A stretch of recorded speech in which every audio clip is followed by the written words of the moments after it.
My name is Mike Whitaker, and the first time I realized I was invisible to my wife's family was in a crowded auditorium full of applause and flashing camera lights. I sat rigid in my dress uniform, mind whirring with a tally of every mission and every sacrifice that led me here, my deployment to the Kunar province, the late nights planning covert operations in Berlin, the tight knot in my chest when I said goodbye to my team before their extraction. Despite all that, I was still just Marissa's husband to the people in the seats behind me. My palms were damp on my knees as I watched them mill about in the back row, faces turned away from the stage, whispering to each other, like gusts of wind stirring dead leaves. I couldn't hear their words at first, but I knew what was coming because I had already felt it in the way Troy leaned too close to Marissa, shoulders brushing hers, voice low enough that she almost laughed at first. "Who's he?" Troy whispered, gaze fixed on the stage where our commander was stepping up to the podium. Marissa's cheeks pinkened, and she looked at me as if I might hold the answer. I met her eyes for a moment that felt frozen, and then she looked away. She said nothing, because in her family's quiet contempt, there was no place for her husband's achievements. I leaned back, adjusting the crisp collar of my shirt, listening to the murmur of the crowd and the scrape of chairs as people turned to stand. They were rising for me. Every soldier, every friend who had shared long nights in the field, every stranger who recognized the uniform, every single person except her family. The commander cleared his throat, voice rich with ceremony, and announced, "General Mike Whitaker, our highest honor tonight." The words rolled through the hall like thunder, and I felt the weight of every stare. The spotlight caught the brass on my shoulders. The hush that followed felt like a spotlight on my chest. I rose, stepping forward through the rows of upright backs and turned heads. The applause was thunderous, a wave of appreciation that hit me like a physical force. My boots clicked on the polished floor as I made my way to the stage, heart pounding not with pride, but with the cold realization that my own family had no idea who I was. I kept my eyes on the commander's polished shoes as he pinned the medal to my chest, taking in the glint of the ribbon in the semi-darkness. Marissa's family was a blurred mural behind him, Troy's smug grin wiped clean of superiority, replaced by a slack-jawed confusion. Her mother's painted lips parted as she swallowed, slow and deliberate. Her father's jaw clenched, as though he'd bitten down on something he couldn't swallow. They sat together as if bound by some shared denial, and I felt a faint heat of triumph and sorrow pulse through me. These were the people who had never asked about the late-night calls, the unexplained departures, the classified missions that took me to halfway around the world and back. They had never looked past the apron I wore at family barbecues or the lawn mower I pushed on Saturdays. I stood in silence under the bright lights, mask immaculate, breathing in the adoration of hundreds while a few couldn't bring themselves to even look in my direction. When the applause died down, the microphone was thrust into my hand. My throat tightened, but I set my jaw. I wasn't there to play their game. I began without introduction, letting the hush press in around me. "I've spent years learning that respect isn't measured by applause or seating arrangements," I said, voice steady, each syllable deliberate. "It's earned in the moments no one else sees. It's in the promise you keep when nobody is watching, and in the quiet mornings when you find yourself alone with your own convictions." I paused, scanning the faces illuminated by the stage lights. Her family was perched in the back, unmoving. You can't buy it with a name on a uniform, and you can't claim it by invitation alone. I didn't name names, but I didn't need to. The meaning hung between us like a curtain waiting to drop. Their frozen expressions broke something inside me that was tied to wanting their approval. I felt a peculiar freedom sweep through my chest, like the release of a spring long compressed. I finished quickly, nodding to the commander, and walked off the stage with measured steps. The crowd surged forward, eager to shake my hand or offer congratulations. But I walked past them, eyes fixed on the back row. Troy was the first to look away, as if catching my gaze burned him through. Marissa stood beside her parents, shoulders shaking, her own eyes wide with unasked questions. I reached her side and slipped my hand into hers. She didn't speak. She only squeezed back, and in that tight clasp I felt the distance of years of unspoken truths. Outside the hall, under the glare of the marquee lights, I unclipped the medal from my chest and held it in my palm. It caught the glow from the street lamps, refracting shards of light across the pavement. I turned it over, running my thumb over the engraving. Marissa's family emerged behind us, looking uncertain, like actors forgetting their lines. Troy stopped a few feet away, clearing his throat. General Whitaker, he began, voice unsteady. I didn't know. I met his gaze for a moment and answered, I never told you. His lips parted, no words forming. I smiled once, cold and measured, because I didn't need to be seen to serve. Then I slid past them, chest lighter than it had been in years, and walked into the night that I had earned, alone, but no longer invisible. It's strange how people only see what they want to. I used to believe silence was dignity. That staying quiet at the table, nodding politely while others told their loud, embellished stories, was its own kind of strength. For years, I let Marissa's family cast me as the quiet husband, the guy always refilling drinks, manning the grill, offering to help carry folding chairs after family barbecues. They loved that version of me, low maintenance, agreeable, always tucked neatly into the background of their spotlight. They didn't know me. They never cared to. I remember the first Thanksgiving I spent with them. Her father, Derek, barely looked up when I entered the room. He was slicing ham, nodding at some sports highlight playing in the background. Her mother, Carolyn, smiled tightly, asked how work was, and didn't wait for the answer. Her sister Jade tilted her head and said, You're a mechanic, right? Like it was a guess she wasn't really interested in confirming. I wasn't offended not then. I just thought they needed time. But years went by, and nothing changed. They never asked what I did while Marissa and I were stationed overseas. Not once. Not when we missed Christmas because I was in Jordan. Not when I spent 7 straight months off-grid in Balochistan. Marissa would tell them vague things like, Mike's on a work trip, or he's consulting. And they didn't press. Maybe because it was easier to imagine I was no one than to reckon with who I actually was.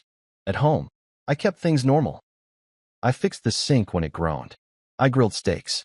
I showed up to every birthday with a wrapped gift and a respectful smile. When Jade once snidely asked if I ever had real ambitions, I laughed it off. Guess I peaked early, I said. No one thought to ask what I meant. They just moved on, content with the version of me that didn't outshine their sons, their husbands, their egos. The truth was, I'd already been promoted twice before Jade made that remark. I was commanding a division larger than the headcount of her entire law firm. I had clearance levels that could make your breath freeze if you even glanced at the wrong folder. But I never brought those stars home. I didn't frame certificates. I didn't talk about medals or campaigns or the nights I didn't sleep because one of my men didn't make it out of a compound in time. Why?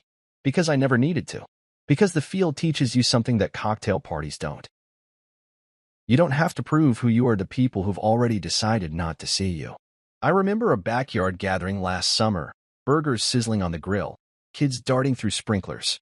I stood behind the smoker, flipping ribs while Carolyn recounted a fundraiser she chaired and Derek interrupted everyone to talk about his golf game.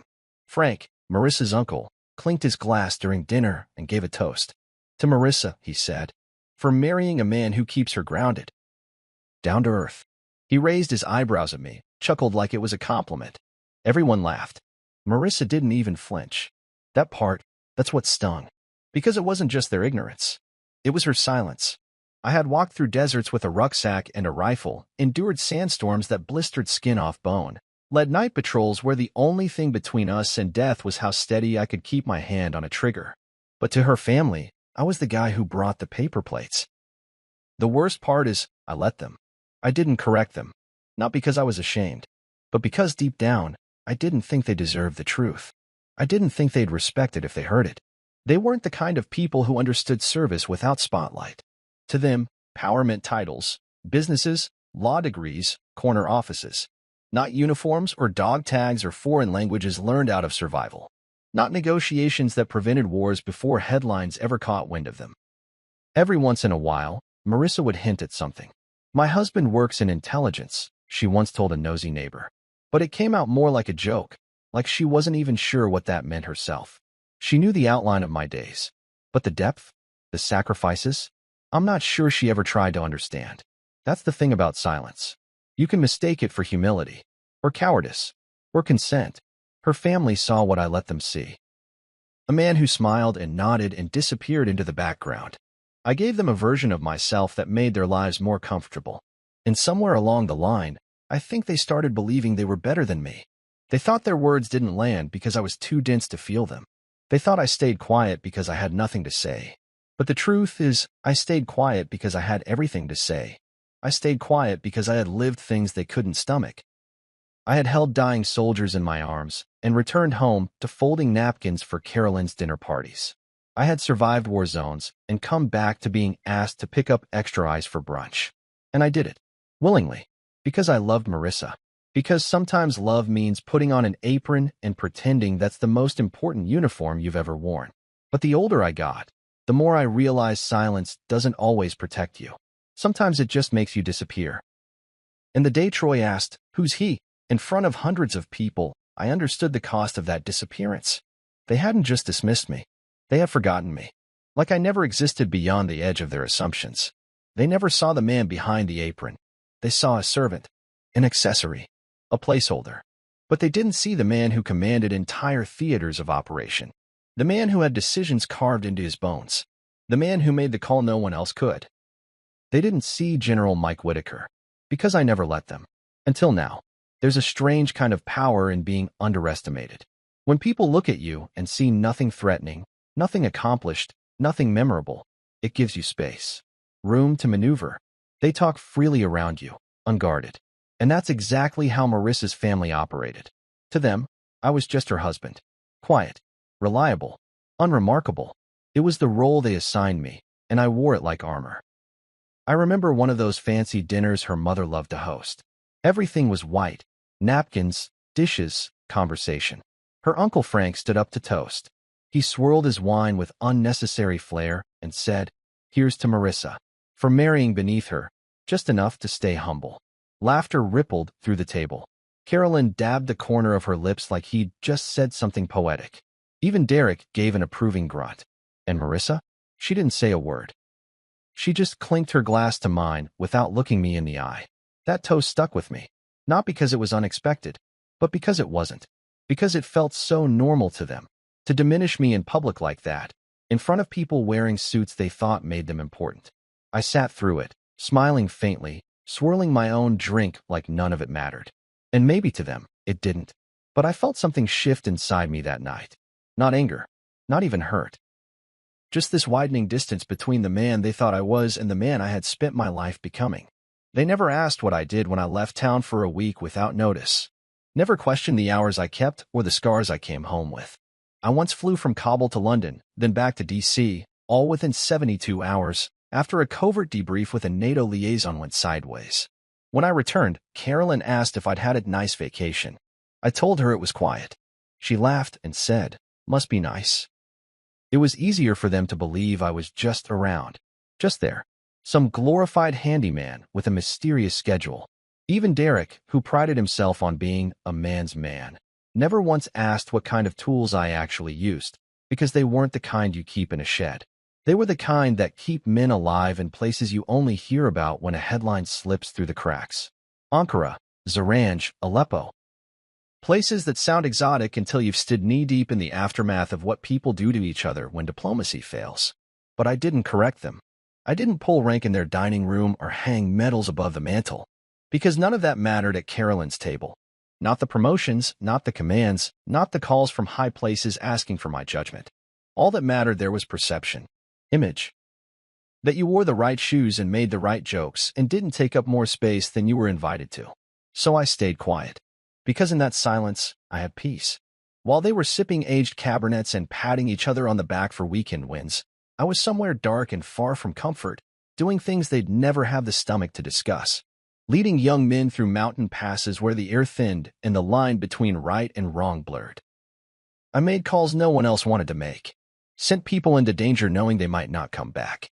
Then I came home, grilled steaks medium rare, and smiled politely while Jade asked if I was still just doing handyman stuff. And yet, there was a strange comfort in it. In knowing I could be two men at once.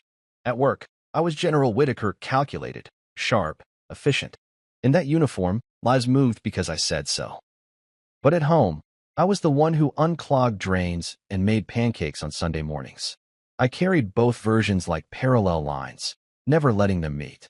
I think the reason I never bothered correcting them was because, deep down, I didn't need their applause. Not really.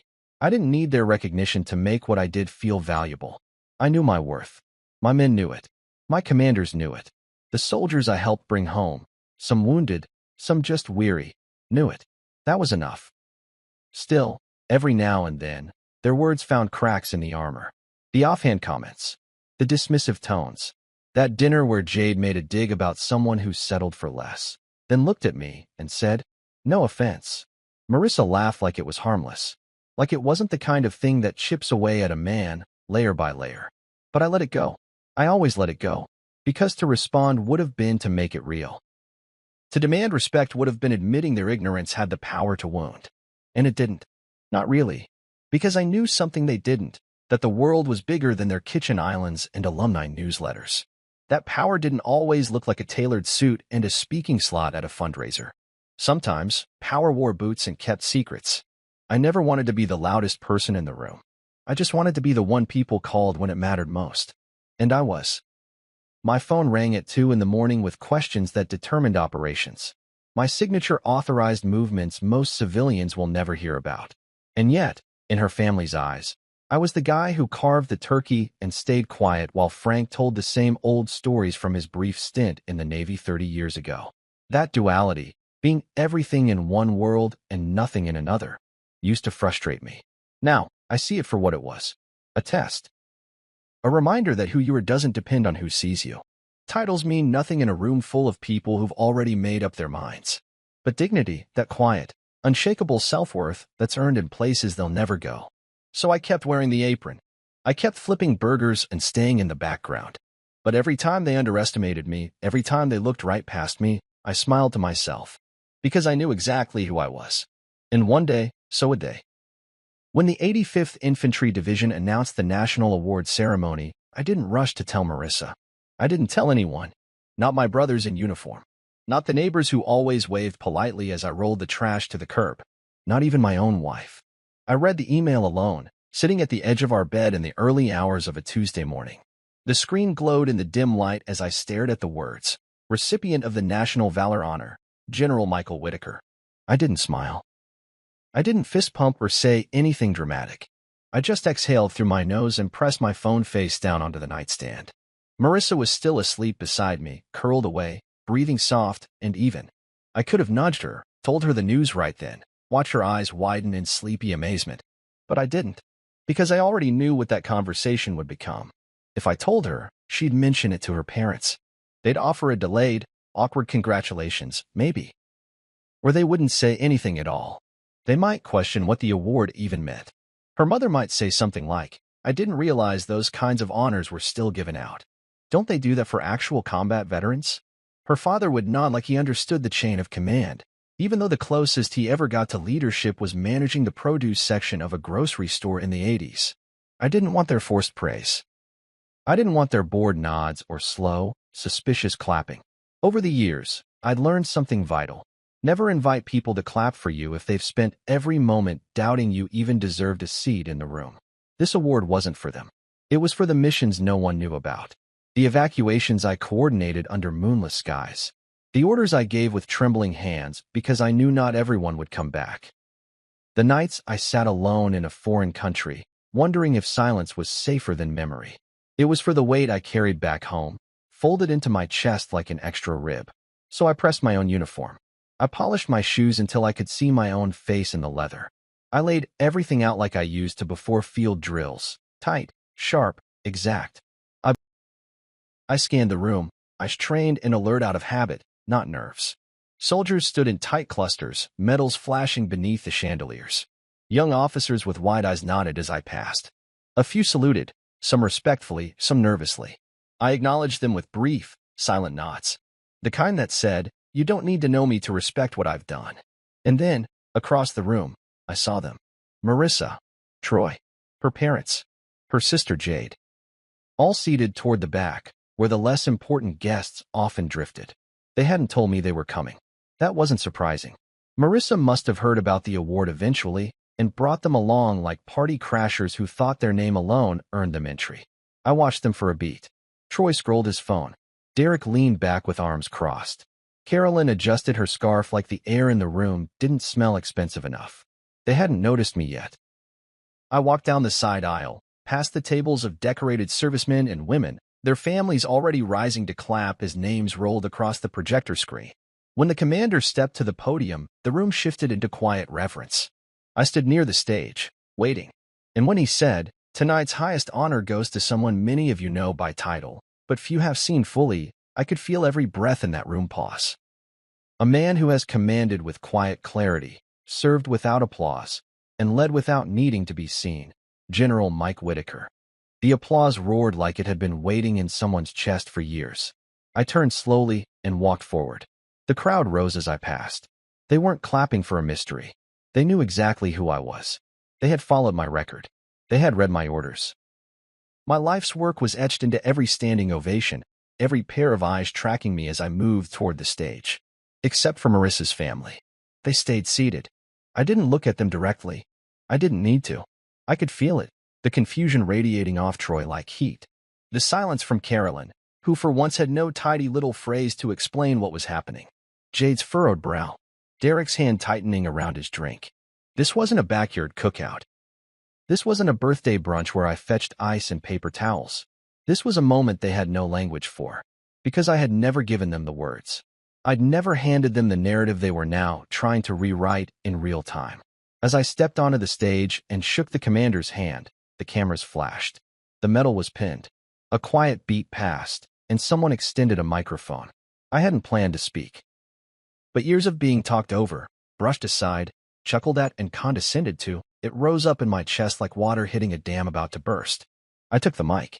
I said only this: I never needed a seat at the table. I just needed the room to remember who built the damn floor. There was a stillness in the air after that. Not discomfort. Something closer to realization. The kind that makes you sit up straighter, question what you thought you knew.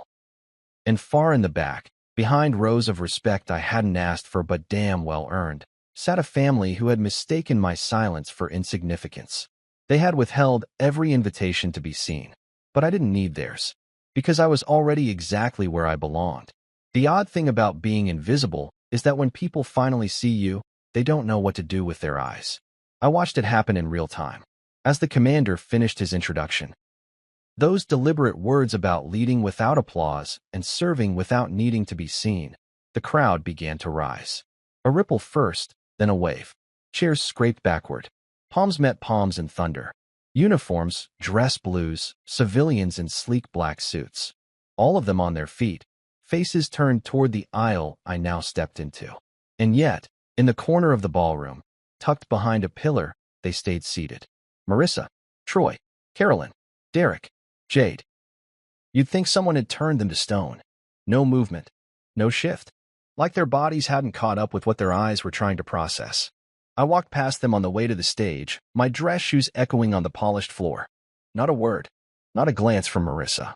Her gaze tracked me like I was a stranger stealing something that didn't belong to him.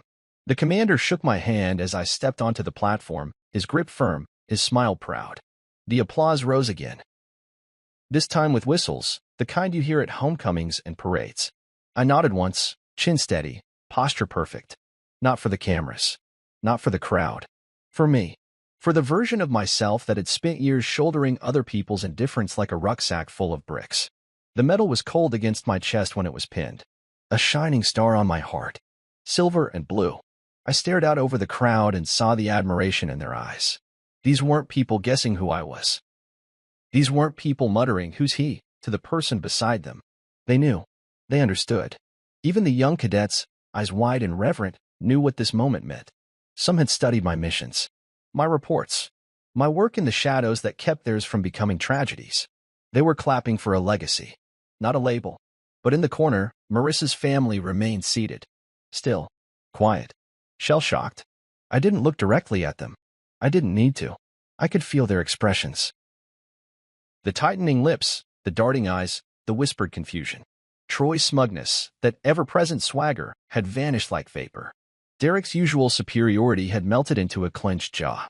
Carolyn, always quick with backhanded compliments and false smiles, looked like she'd just swallowed broken glass. Jade was frozen mid-fidget, her hands tangled in the strap of her purse. And Marissa? She looked unfamiliar, like she was seeing something she'd never thought to look for before.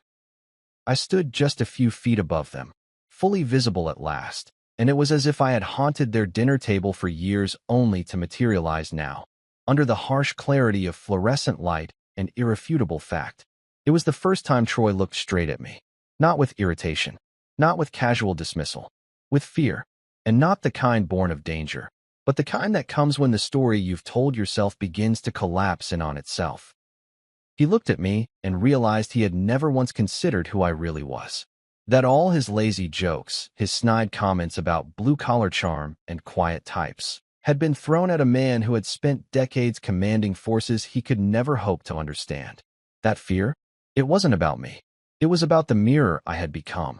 He saw what they all saw now, reflected failure. The failure to ask, the failure to care, the failure to see past the apron, the grill, the polite silences. I wasn't a ghost anymore. I was a storm they had ignored until it came crashing through the ballroom ceiling. I stayed composed, jaw set, the metal catching the light as I turned slightly to acknowledge the ovation. People called out my name. Some saluted. A young officer in the second row gave me the kind of look I used to give my mentors, mixture of awe and hunger. The hunger to be more, to become, to matter. And for once, I let it wash over me. I didn't shrink. I didn't deflect. I didn't wave it off like I had nothing to do with it. Because I did. I had earned this. Every sleepless night, every impossible call, every time I stood at the edge of something dangerous and said go, I let the applause reach my bones. Because it had taken too damn long to arrive. Eventually, the ovation faded, and the commander gestured toward the microphone, offering me the floor. But I didn't speak this time. Not yet. Not while their mouths were still clamped shut in the back of the room. I simply nodded and stepped down from the stage. My strides were measured, controlled. The crowd parted as I walked. Strangers reached out to touch my shoulder, to thank me. Others murmured blessings or admiration. I glanced once, briefly, toward the table where they sat. They hadn't moved. They looked like they just watched a man walk through fire without flinching. And realized they had once handed him a paper plate and asked if he brought the soda. When I reached the main floor, a cadet no older than 20 saluted me. Sir, he said, voice steady, eyes shining. I read your Ankara brief in tactical leadership.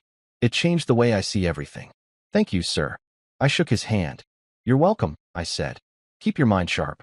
The world gets louder when you know what to listen for. And then I moved on. Through the crowd. Past the cameras. Past the podium that had named me. I didn't need another speech. Because the loudest thing in the room was their silence. And that was enough. When they handed me the mic, I hadn't planned on taking it. I stood there, the metal still warm against my chest, the weight of every eye in the ballroom pressing down on my shoulders like a second uniform. The applause was fading, the hush building in its place, like a collective breath being held. My fingers brushed the cool metal of the mic. I could have passed, could have nodded respectfully, stepped down, and let the silence speak for itself. But something in me shifted when I looked out across that sea of faces and saw the ones that never clapped. Marissa's family sat in the back corner, still as gravestones. Their faces weren't blank anymore. No, now they looked stunned, stripped. Like the facade they'd built around me had been ripped away, brick by condescending brick. I watched them long enough to feel the discomfort ripple through their row.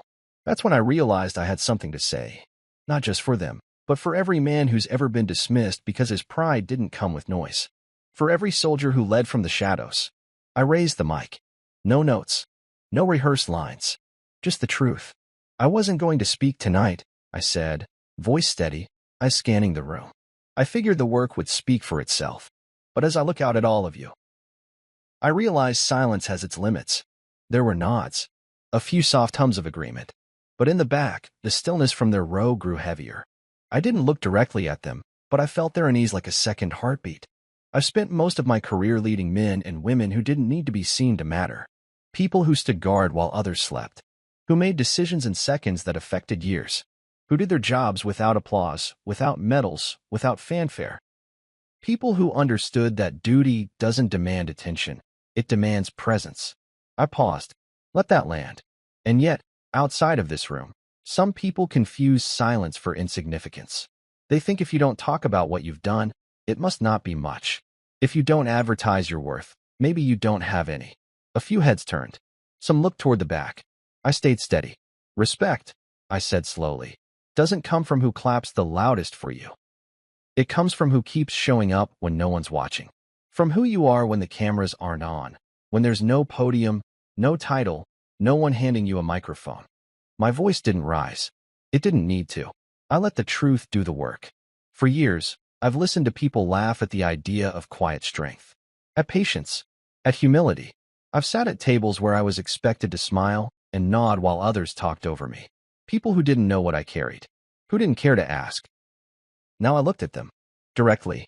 Marissa, Troy, Carolyn, Derek, Jade. I let my gaze linger just long enough. They thought I was just there. The man who brought the ice, flipped the burgers, picked up the chairs. And I let them believe it, because I didn't need them to understand. Marissa blinked, her face pale. Troy looked away. Carolyn had frozen mid-blink. Jade's hands were locked together, wide-knuckled. Derek sat with his arms crossed, staring through me like a man trying to wake up from something he didn't want to believe. I looked away then, back at the crowd that had risen to their feet for me. The people who had asked, who did understand. But I'm not speaking tonight because I want validation. I'm speaking because there are too many people out there like me. People who have been written off by the loudest voices in the room. People who have done extraordinary things while being treated as ordinary. Another pause. To them, I say this: your value isn't determined by who notices. It's forged in the fires no one else saw you walk through. Let them underestimate you. Let them doubt. Because one day, the truth will walk into the room wearing medals they can't ignore. The applause started slow, one pair of hands, then another. Then it swelled. Real. Full. Earned. I nodded once, gently lowered the mic, and stepped back. The commander reached for my hand again. Well said, General, he murmured. But I barely heard him. My ears were still ringing, not from the applause, but from the silence before it. That space where I used to live. As I stepped down, I didn't look toward their table again. I didn't need to. I'd said what I came to say, not to shame them, not to gloat, but to finally put voice to every moment I had endured in silence. To draw a line between who I had been willing to be for their comfort and who I was now in full. I made my way toward the reception hall, stopping only when someone placed a hand on my arm. A young soldier, barely 20, his eyes glassy, voice low. Sir, my father was like you. I didn't get it when I was a kid. I thought he didn't do anything important. But tonight, now I understand. Thank you. I placed a hand on his shoulder. Your father was exactly who he needed to be. And now, so are you. He nodded, lips pressed tight, and stepped back into the crowd. As I crossed into the hall, I heard my name whispered in reverence. I felt it reverberate in ways it never had at Marissa's family dinners, at their holiday tables, in their shallow toasts. This was different. This was recognition without requirement. And I knew, no matter what they said or didn't say afterward, they would never see me the same way again. Because once a ghost speaks, you can't pretend he was never there. After the speech, I didn't go looking for them. I didn't need to. They stood out for statues frozen in a thawed room full of motion. The ballroom buzzed with energy. Cadets in freshly pressed uniforms lined up to shake my hand, take photos, ask about missions they'd studied in textbooks. Senior officers nodded respectfully, some clapping me on the shoulder, others saying things like, "It was time. Long overdue." But in the far corner, like someone had dragged in a winter storm and forgotten to shut the door, sat Marissa and her family, motionless, colorless, caught between disbelief and the need to pretend they belonged in the room. I moved through the crowd slowly, deliberately, smiling, saying thank you, offering calm nods and a few kind words. I wasn't rushing anything. Not tonight. Not after years of being the man who blended in, who kept his chin down while someone else at the table gave a speech about their son's new promotion or their daughter's impressive client list. Tonight, I was done shrinking. A young woman in uniform approached me, barely 20 if I had to guess. "General Whitaker," she said, eyes bright. "I studied your rescue operations in eastern Moldova. We read the intel breakdown you wrote. It changed how I think about command." I smiled, sincere. "Keep studying," I said. "One day someone will be reading yours." She flushed with pride and stepped aside, and I moved again closer to them now. Closer to the table that hadn't clapped, hadn't stood, hadn't moved a muscle since the ceremony started. They noticed me approaching. That much was obvious. Carolyn reached for her wine glass like it might hide her. Jade looked down at her phone, the screen off. Troy cleared his throat and stood, a nervous twitch at the corner of his mouth. Derek didn't move at all. Just sat there, jaw tight, arms crossed, like someone told him the world was upside down and he was determined to stay planted on his feet anyway. And then there was Marissa, standing, frozen, looking at me not with anger, not even shame, just confusion, like I had stolen something she didn't know she owned. I stopped a few feet away, not close enough to make it intimate, not far enough to let them pretend they weren't part of the story. Carolyn spoke first. "You're a general?" Not even a full question, just the fragments of one, like her mouth didn't want to commit. I nodded once. "Yes, ma'am." She gave a short laugh, dry, almost brittle. "Why didn't anyone tell us?" I tilted my head. "Would you have believed it?" Jade looked up, lips slightly parted. "You never said anything." "I wasn't hiding," I said simply. "You just weren't looking." Troy stepped forward, tried to puff his chest out like he'd done in so many past family barbecues, telling stories with just enough exaggeration to sound impressive. "Man, I don't even know what to say. That was what you said up there. I didn't know that was you." "I know," I said. "That's the point." I let that sit. Let it sink in. Because they had never asked. Not when I left for weeks without explanation. Not when I returned with a new scar or a different look in my eyes. Not when Marissa would say, "He's out of town," and they'd nod and move on to the next topic. They never asked because they assumed they already knew everything worth knowing.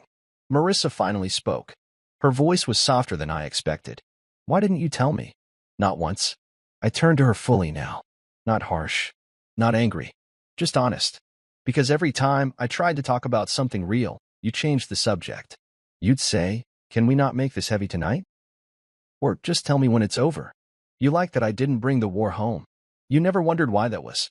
Her face crumpled just slightly. "I thought you wanted to keep it separate." "No," I said quietly. "I was waiting for you to ask." Derek finally broke his silence. His voice was lower than usual, rough around the edges. "You should have told us. We would have treated you differently." I met his gaze. "Exactly. And that's why I didn't." His eyes narrowed, as if trying to solve a puzzle that had no pieces left. "You didn't treat me poorly because you didn't know who I was," I continued. "You treated me poorly because you decided I wasn't worth finding out." Silence.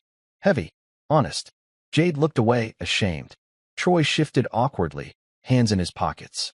Carolyn sat back down, slowly, as if her knees couldn't hold the truth. Marissa was still standing, arms crossed tightly, eyes glassy. "So what now?" she asked. I shrugged. "Now? Nothing has to change. I don't need anything from you. Not a late apology. Not a toast. Not a retraction." Her voice cracked. "But you're my husband." I nodded. "Yes. And I've always been. Even when I wasn't seen." I turned then. Not to storm off. Not to end it with some dramatic walk away. Just to rejoin the people who had always known who I was. The young soldiers. The commanders. The strangers who saw the man in the uniform before they saw anything else.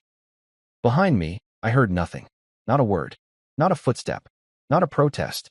Because there was nothing left for them to say. They had come to the ceremony thinking they were watching someone else's celebration. But what they saw was the consequence of not seeing. And now, they would never forget. Troy was the first one to approach me outside the reception hall. The air was cooler here, quieter, as if the building itself had exhaled. Most of the guests had drifted toward the exits or hovered by the catering tables. Conversations about missions and strategy filled the space, layered with admiration. But Troy didn't come with admiration.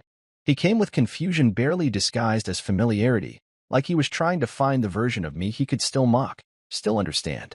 "You're a general?" he asked, the words stiff in his mouth. I turned, meeting his eyes without blinking. Was I ever not? He blinked. Once. Twice. "I mean, yeah, but you never said." I gave a slow nod. "You never asked." He chuckled awkwardly, rubbing the back of his neck like that might erase the past decade. "Man, I just thought you worked on cars or something. You were always quiet. Always. Chill." "I was never hiding," I said calmly. "I was just waiting to be seen." He opened his mouth to speak again, but nothing came out. Just a shrug, then silence. I could tell he wasn't ready to confront the full truth, not yet. Maybe not ever. And then Marissa was there. She didn't say anything at first. She stood just behind Troy, her arms folded across her chest, that faint tremble in her jaw the only sign she was barely holding it together. Troy took that as his cue to walk away, which he did, slowly, as if reluctant to leave her alone with the version of me he didn't know how to engage with. We were alone now. Marissa and me. Not as husband and wife, not as two people who shared a mortgage and a photo album, but as two strangers standing between 1,000 unspoken words. Her voice, when it came, was quiet. You really never thought to tell me? I looked at her, really looked at her. I did think about it. Hundreds of times. But the truth is, you liked the version of me that didn't need explaining. Her brow furrowed. That's not fair. No, I agreed. It's not. But it's honest. She stepped forward, just a little. I never asked because I thought you wanted that boundary. I shook my head slowly. You assumed. There's a difference. She flinched slightly.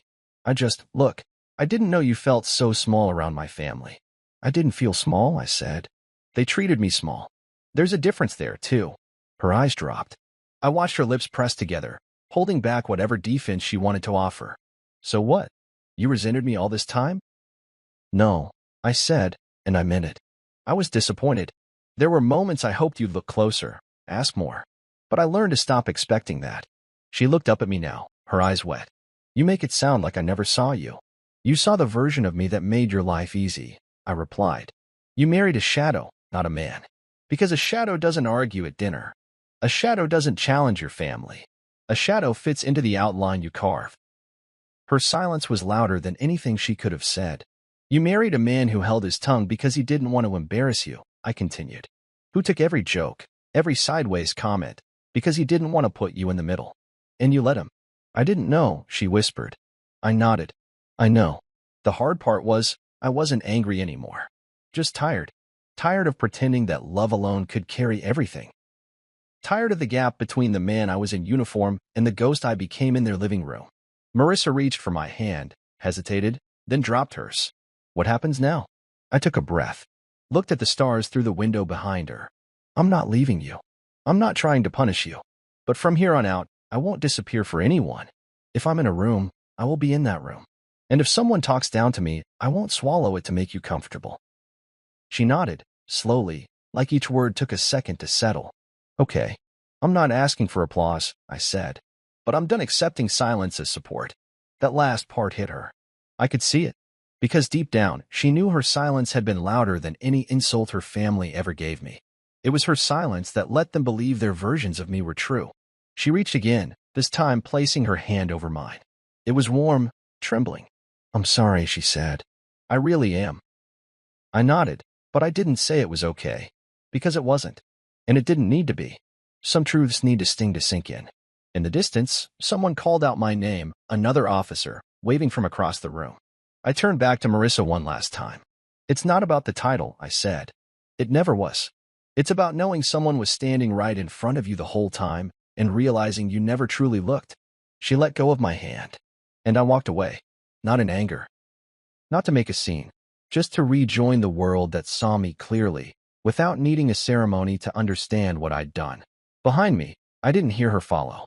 And for once, I didn't wait for her to. I don't know what Derek expected to find when he approached me later that night. Maybe he thought a few words, a handshake, some stumbling version of respect would smooth everything over. But I didn't need smoothing. I didn't need his regret wrapped in politeness. I'd already lived too many years with his silence echoing louder than words ever could. So when I saw him weaving through the reception crowd, his steps hesitant, his glass half full and forgotten in his hand, I knew what was coming before he opened his mouth. You should have told us, he said, voice low, almost conspiratorial. We could have done something. Sat closer, maybe. A proper welcome. I tilted my head slightly, meeting his eyes. You would have come for the title, not for me. His jaw twitched, the way it always did when he didn't like how the truth tasted. Now, that's not fair. No, I said. What wasn't fair was the last 10 years. He blinked, caught off guard by the bluntness. You've got it all wrong. We thought you were the quiet type. Simple. No trouble. You thought I was beneath you, I said calmly. You all did. Every joke. Every side comment. Every time you looked past me like I was part of the furniture. Don't try to rewrite it now. Derek bristled, but not in anger. In discomfort. The kind that comes when the narrative he's always relied on finally collapses in on itself. Look, maybe I said a few things out of line. Lucky Marissa's still with you, I recited, cutting him off. You said that to my face the second year we were married. At your own dining table. He swallowed hard. It was a joke. It wasn't to me, I said. And it wasn't the last time. We stood there in silence for a moment, the crowd swirling around us like a current we were both outside of. For once, I wasn't shrinking myself to make him comfortable. I wasn't filling the quiet with nervous pleasantries. I let the moment stay as heavy as it needed to be. You made it clear I wasn't part of the family, I said. You all did.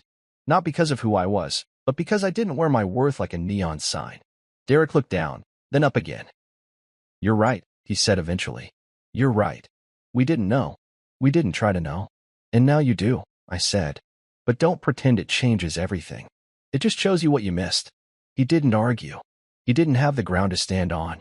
He just nodded slowly and walked away, blending back into the crowd like a man who had finally realized he'd been sitting at the wrong table for years.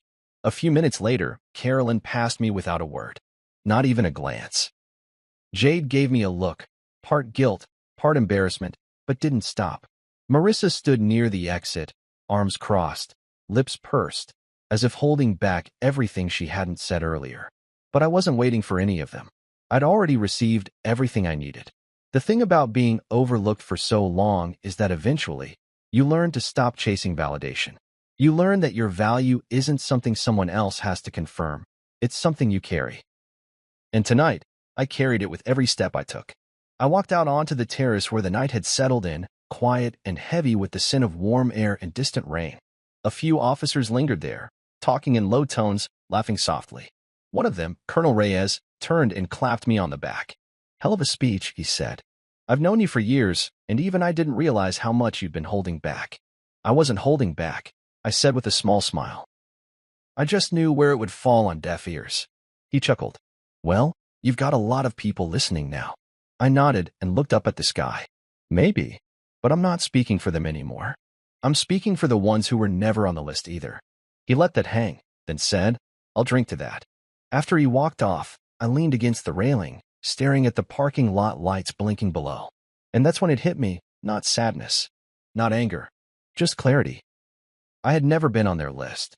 Not for real respect, not for inclusion, not even as someone worth introducing with dignity. I'd been tolerated, smiled at, nodded to when necessary, but never truly seen, never claimed. And that was okay, because their list was built on shallow values, status, appearance, proximity to power. And I had outgrown all of it.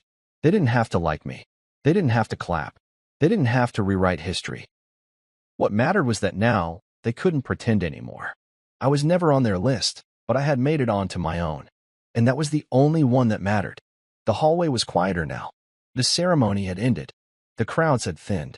Even the energy had changed, less applause, more reflection. I stood near the glass doors of the exit, my dress shoes resting on the tile, one hand still gently grazing the edge of the metal that now sat over my chest. I could hear the echo of laughter from the main room, but I didn't turn back. I'd already faced what I needed to. Marissa's family had seen me, truly seen me, for the first time, and the silence that followed wasn't indifference. It was reckoning. There's a myth people believe, that recognition needs a spotlight, a stage, a formal introduction. That if someone doesn't see your worth right away, it's because you haven't presented it properly. But I've lived long enough to know that isn't the truth. Some people will never see past their own reflections to notice someone else's fire. And when you shine anyway, when your light reaches rooms you were never invited into, it terrifies them.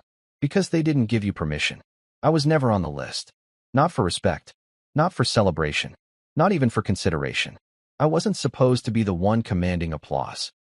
I was supposed to refill the drinks and smile from the edge of group photos. My presence was acceptable only when it was unremarkable. That's the part they never say out loud. But it's there, tucked behind the compliments that end with a "for someone like you." The truth is, I never needed the invitation. I had spent too many years waiting for it. Waiting for someone at that dinner table to ask more than how the grill was coming. Waiting for Marissa to speak up when they diminished me with their carefully crafted jokes and eyebrow raises. Waiting for someone to say, "Tell us about your work," and actually mean it. But it never came. Not once. So, I stopped waiting. I built my own table. Filled it with men and women who knew what it meant to carry weight in silence. With leaders who didn't need to scream orders to be followed. With soldiers who had held the line in places no camera ever captured. I created space where I didn't have to explain why a quiet man could still be a giant. And in doing so, I stopped needing to be seen by people who were only ever looking for mirrors. But tonight wasn't just about reclaiming dignity. It wasn't about rubbing success in the faces of the ones who doubted me. It was about standing in the fullness of who I had always been and letting the truth settle wherever it needed to. And that truth was clear. I had never been small. I had simply been edited by people who didn't know how to read depth. A soft knock on the window beside me drew my attention. A young cadet was outside, coat slung over his arm, eyes wide with apology. "Sorry, General. I didn't mean to disturb you." "You didn't," I said, opening the door. "What's your name?" "Peterson, sir. Eli Peterson." He hesitated before continuing. "I just wanted to say, I hope I can carry myself like you one day. Quiet, but steady. Not trying to prove anything, just being." I studied him for a moment. The nerves, the sincerity, the awe. I saw pieces of myself in him, and I smiled. "You don't have to be loud to be remembered, Peterson. You just have to be consistent." He nodded, a deep one, the kind young men give when they feel they've just received something bigger than advice. And then he was gone, disappearing into the night with his shoes clicking against the concrete. I stood there for another few minutes, breathing in the cool air, the city humming in the distance, the weight on my chest no longer feeling like a burden, but like armor that had finally been acknowledged. Behind me, the glass doors opened again. Marissa. She didn't speak at first. She came out slowly, arms wrapped around herself, eyes scanning the ground like it might give her the words. I didn't move. I let her find them. "I didn't know how far gone we were," she said quietly. I nodded once. "I think you knew. You just didn't want to look at it." She took a step closer. "I didn't defend you. I know that." "No, you didn't," I replied. There was no venom in it, just truth. "I thought staying silent kept the peace," she admitted. "It kept you comfortable," I corrected. "But it let them chip away at me, one dinner at a time." She wiped at her eye with the back of her hand, still refusing to look directly at me. "I didn't know how much of you I never asked about. I thought you wanted to leave your work at the door." "I wanted to leave the weight," I said, "not the identity." She finally looked up. "Can we fix this?" I stared at her, and for the first time in a long time, I didn't feel that familiar rush to cushion her from consequences. I didn't reach for her hand. I didn't tell her it was okay, because it wasn't. It might never be. "I don't know," I said honestly, "because I'd have to believe you see me now. All of me. Not just the parts that make for polite conversation." "I do," she said. Too quickly. Then slower. "I want to." Wanting to isn't the same as doing. But I said nothing. I just let the moment hang, fragile and raw. "Did I lose you tonight?" she asked, voice breaking. "No," I said. "You lost me a long time ago. Tonight just showed you what was already missing." That silence fell between us again. Not the kind from years of avoidance, but the kind that follows a door swinging shut. She finally stepped back. "If you ever want to talk, I'll know where to find you," I said. And that was it. She turned and walked back into the building, the hem of her dress trailing behind her like the last piece of a life that had already changed shape. I turned back to the street, where the city stretched ahead, indifferent and open. The stars above didn't wait for applause. They just burned. Constant, unapologetic, uninvited, and still undeniable. I never needed their table. I never needed their toasts. I never needed their permission to shine, because I had always been a star. They just never bothered to look up.